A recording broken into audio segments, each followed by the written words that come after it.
Assalamualaikum warahmatullahi wabarakatuh. Selamat sore teman-teman, selamat datang kembali di channel saya Rinduhani. Sore hari ini saya mau berbagi informasi kembali tentang pinjaman online dan yang gagal bayar pinjaman online. Kali ini pinjol ini sudah banyak memakan korban ya teman-teman. Bahkan dari mulai usaha yang sedang morat-marit, keluarga morat-marit, dan semuanya lah ada yang sampai bunuh diri gara-gara pinjol ya teman-teman.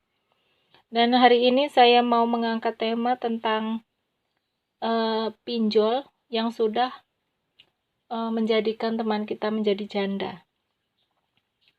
Mungkin ada yang sebagian bertanya, kok temanya gara-gara pinjol jadi janda? Tapi ini kenyataannya ya teman-teman. Jadi ini kisah teman kita, ini real, nyata. Jadi sebelum video ini saya lanjutkan, cerita saya lanjutkan, saya mohon untuk subscribe, like, komen terlebih dahulu. Semoga channel ini bisa berkembang dan bisa bermanfaat buat kita semua. Jadi begini teman-teman, semalam itu ada yang curhat ke saya, teman kita, yang ini nggak saya sebutkan namanya, cukup saya ceritain aja ke teman-teman, dan ini juga saya sudah minta izin untuk saya bikin konten. Jadi teman kita ini curhat ke saya kalau saat ini terlilit hutang pinjol di 19 aplikasi, dan nilainya juga nggak main-main teman-teman, sampai hampir 40 juta, 30 sekian katanya, itu dipinjol legal dan ilegal. Saat ini beliau sedang kesusahan, susah hati, susah uang, semuanya lah serba susah. Susah hatinya karena apa? Gara-gara pinjol ini dia sekarang sudah menjadi janda. Belum lama ini dia ketok palu di sidang perceraiannya. Dia sekarang hidup sendiri sama anaknya. Jadi teman kita ini cerita, awalnya dia cuma pinjam di beberapa aplikasi saja dengan nominal 7 juta sekian. Karena dia nggak kuat, akhirnya gali lubang tutup lubang, kesana kemari. Awalnya sebelum cerai, si kakak ini bilang ke saya nggak kuat kak, udah hampir 2 tahun itu saya gali lubang tutup lubang, saya terlilit hutang pinjol. Bahkan semua perhiasan, semua yang saya punya sudah saya gadekan demi untuk membayar pinjol. Saya bilang, waduh kok sampai menggadekan, kata saya.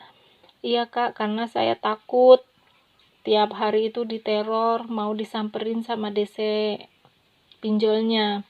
Saya ditekan, saya mau disebar data, katanya begitu.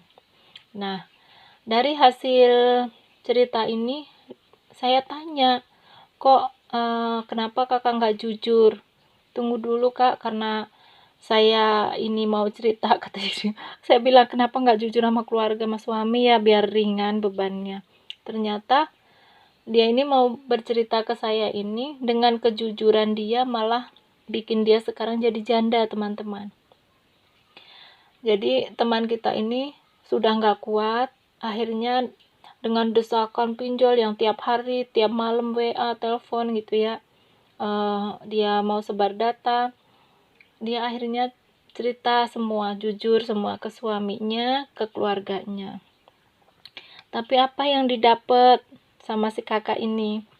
Malah suaminya nggak mau nerima teman-teman. Tiap hari dicaci maki, sampai 5 bulan, 6 bulan dia masih bertahan, keluarganya masih utuh, tapi dengan kondisi sudah nggak sehat. Jadi tiap hari itu dicaci maki sama suaminya, disindir, tiap makan, tidur bareng, setiap hari itu yang diomong suaminya itu pinjol. Yang awalnya dia cuma dikata-katain lewat WhatsApp, telepon sama DC-DC pinjol itu, sekarang yang jadi DC-nya adalah suaminya sama keluarganya. Kenapa saya bilang begitu? Karena si suami sama si keluarganya itu nuntut, nggak mau tahu ya, pokoknya hutang kamu harus diselesaikan sendiri. Nggak mau tahu ya, harus lunas. Dan saya nggak mau tahu ada orang yang nagih ke rumah. Itu kata si kakak. Diancam-ancam seperti itu sama suaminya. Nah, berjalannya waktu, ini ada DC lapangan dari aplikasi Kredivo yang datang ke rumah. Dan suami itu tahu, keluarganya tahu kalau si kakak ini punya pinjaman, teman-teman. Tapi setelah si DC ini pulang, berantem lagi, dia diteriak-teriakin lagi sama suaminya kalau suruh bayar hutangnya, dia nggak mau tahu, jangan sampai yang nagih itu datang lagi ke rumah dan bikin malu, katanya begitu. Padahal hutang itu awalnya juga buat keluarga sih, kata si kakak ini, bukan buat senang-senang. Dia sudah habis-habisan, teman-teman. Jadi perhiasan semua udah dijual-jualin buat nutupin hutang pinjol ini. Akhirnya nggak kuat, sama keluarga suaminya juga sudah kayak nggak punya harga diri. Setiap kumpul sama keluarga juga disindir-sindir, dikata-katain yang macem-macem. Suaminya juga seperti itu, kayak sudah nggak sehat, keluarga itu rumah tangga sudah nggak sehat, jarang pulang, dan selalu tiap pulang itu sudah selesai belum, dia selalu menanyakan ke istrinya, sudah selesai belum hutang kamu, kalau nggak selesai kita cerai saja, kata dia begitu. Akhirnya teman kita ini digugat cerai sama suaminya. Jadi gara-gara pinjol ini, bukan dia jujur itu suami ngelegowo, keluarga nerima, padahal dia udah janji untuk tidak mengulangi lagi kesalahan yang sama, tapi si suami sama keluarganya ini nggak nerima, teman-teman. Akhirnya dia digugat cerai sama suaminya. Dan belum lama ini hasil sidang selesai, dia sekarang menjadi janda, dia bawa anaknya, dia hidup ngontrak, teman-teman, ngontrak sendiri. Dia ngomong sama saya, Kak, apa ya yang saya harus lakukan? Saya sekarang sendiri sama anak saya. Sedangkan saya kerja kan, dia hanya kerja di laundry, teman-teman. Jadi dia sudah nggak ada penghasilan dari yang lain-lain kan, hanya ngandalin laundry. Ya saya bilang sekarang kakak tenangkan dulu, hati kakak dimantepin dulu, ibaratkan jangan panik. Sudah pindah kan, ini sudah pindah kontrakan, teman-teman. Jadi si kakak ini sudah pindah kontrakan sama anaknya. Sudah tak suruh tenang dulu, nggak usah mikirin pinjol lagi. Kalaupun dia ditagih mungkin sesuai alamat KTP. Untuk biar dia tenang, untuk SIM cardnya tak suruh nyabut. Jadi kan nggak ada teroran lagi ya teman-teman, ganti nomor HP-nya semuanya. Jadi dia bilang nanti masalah slik sekarang mah nggak usah dipikirin sliknya. Kita ini loh yang sudah gagal bayar di pinjaman online, jangan mikirin daftar hitam, nggak usah mikirin di blacklist. Karena kalau dengan kita di blacklist itu ambil hikmahnya saja, kalau kita di blacklist itu kan udah nggak bisa ngutang kemana-mana, ya udah berarti kita terhindar dari hutang riba. Saya bilang ke kakaknya, sekarang ini hadapi semuanya dengan ikhlas, terima memang ini kesalahan kita dan kita jangan mengulangi hal yang sama lagi. Kita harus memperbaiki diri, fokus ke anak saja sekarang, karena dia tinggal berdua sama anaknya yang masih kecil. Jadi fokus ke anaknya saja, fokus gimana caranya bisa kerja, bisa makan buat dia dan anaknya. Jadi apa yang saya sampaikan, saya ceritakan ke teman-teman ini bisa diambil hikmahnya. Jadi bukan berarti kejujuran itu semuanya akan seperti ini. Jadi jujur buat diri kita sendiri, jujur sama keluarga itu nggak semua mengalami seperti kakak ini ya teman-teman. Kalau memang kita nggak kuat, lebih baik jujur sama keluarga. Dan semua yang dialami si kakak ini belum tentu seperti yang kita akan alami, karena suami itu kan nggak semua sama kayak suaminya dia, Kalau istri juga ada yang bisa nerima apa adanya kita, kekurangan kita, dengan kita sudah janji untuk memperbaiki diri kita ya teman-teman. Insya Allah suami juga ngelegowo, asal kita nggak mengulangi kesalahan yang sama lagi ya teman-teman. Jadi untuk teman-teman yang mengalami gagal bayar di pinjaman online legal atau ilegal, saran saya untuk yang di ilegal nggak usah dibayar. Karena pinjol ini kalau mau sebar data ya sebar data. Saya sudah ngalami, saya hutang di pinjol ilegal, sudah disebar data dan nggak saya bayar sama sekali. Karena foto KTP saya semuanya udah disebar ke kontak-kontak saya, bahkan keluarga saya udah dihubungi. Tapi karena dengan kejadian itu saya semakin kuat, karena keluarga itu awalnya nggak mendukung ataupun kita sama seperti si kakak itu, dicaci maki, dihina. Suami kita juga seperti itu, awalnya nggak mau nerima, akhirnya ya lama kelamaan mungkin banyak sih nonton di YouTube ya edukasi dari pinjaman online, dari senior-senior kita, dari Pak Haji atau siapa ya, dari channel-channel besar. Kita bisa lihat motivasi-motivasi beliau, akhirnya suami saya juga sekarang bisa nerima saya, dan asal kita tidak mengulangi kesalahan yang sama ya teman-teman. Dan untuk si kakak ini, ayo teman-teman kita doakan semoga teman kita ini kuat, hidupnya tidak kekurangan ya, dengan seadanya dia bisa bertahan hidup sama anaknya ya teman-teman.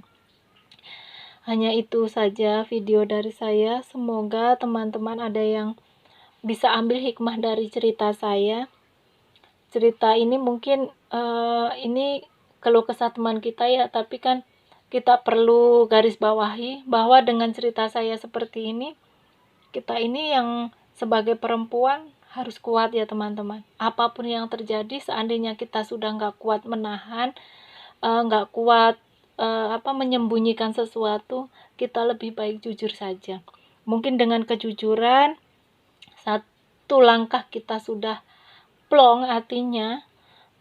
Kadang ada yang sering tanya ke saya juga, Kak, saya ini suami saya nggak tahu, istri saya nggak tahu, bagaimana ya kalau sampai mereka tahu, sampai DC datang ke rumah. Otomatis teman-teman, seperti itu terus pikiran kita. Jadi kalau kita selalu ketakutan seperti itu, ya itu dapatnya. DC emang datang teman-teman, DC, tapi kan nggak semua pinjaman online itu ada DC lapangannya. Yang saya sebutkan ada DC lapangannya ada di video saya sebelumnya, kayak aplikasi besar Aku Laku, Kredivo, itu emang ada gitu. Dan itu dari jumlah nominal pinjaman berapapun, mereka itu pasti nagih teman-teman, pasti datang. Jadi buat teman-teman, daripada kita terjerumus yang jauh, daripada pikiran kita ndak enak, kita susah tidur, susah makan, ataupun kita pokoknya depresi lah, kita lebih baik jujur ke keluarga. Apapun, sepahit apapun ya kita terima teman-teman, ikhlas. Kayak si kakak itu, dia bilang saya ikhlas nerima semuanya, mungkin ini udah jalan terbaik. Dia pisah sama suaminya, insya Allah kedepannya akan hidupnya akan lebih baik lagi. Percaya diri seperti itu. Jadi saya acungin jempol ya, semoga si kakak ini kuat. Saya salut dengan sikapnya, walaupun ibarat sudah dibuang sama suaminya gara-gara pinjol, dia masih kuat. Hidup sendiri, dia kerja di laundry teman-teman. Dia ngidupin anaknya dengan kerja di laundry. Saya sudah sarankan tidak usah mikirin pinjol lagi. Fokus sama anak saja. Dan untuk teman-teman, sekarang ini lebih baik kita jujur. Apapun yang terjadi, contoh seperti teman kita ini, nggak semua suami itu nggak bisa nerima kejujuran kita kok. Jadi ada yang ibarat saya juga punya suami, tapi suami saya ibarat masih nerima dengan kejujuran kita, keluarga juga masih nerima. Asal kita jujur dan tidak mengulangi lagi gitu. Awal-awalnya ya nggak nerima ya teman-teman, perlu di garis bawahi, awal-awalnya saya juga seperti itu, cerita sama keluarga itu, keluarga nggak terima.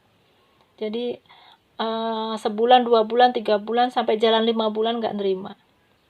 Semua pada ngungkit, ya nyibir, ya pokoknya kayak udah nggak ada harga dirinya lah kita. Tapi karena demi keluarga kita masih bisa bertahan saat ini, akhirnya sudah berjalan waktu udah 1 tahun, ya sudah nggak ada omongan yang macam-macam lagi.